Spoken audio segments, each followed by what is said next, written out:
how to change the output style of your Claude Code CLI. So hey guys, welcome to this tutorial. In this tutorial, I'll guide you through the exact steps on how you can change the output style of your Claude Code CLI.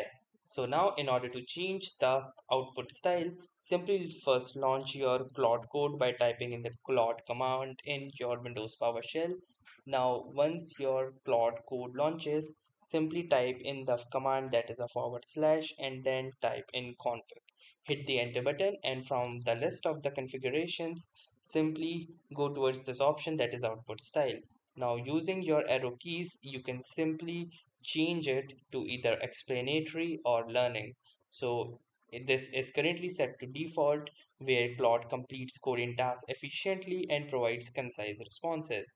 Now the another one is explanatory, where Claude explains its implementation choices and code base patterns. You also have the learning option, where Claude pauses and asks you to write small pieces of code for hands-on practice as well.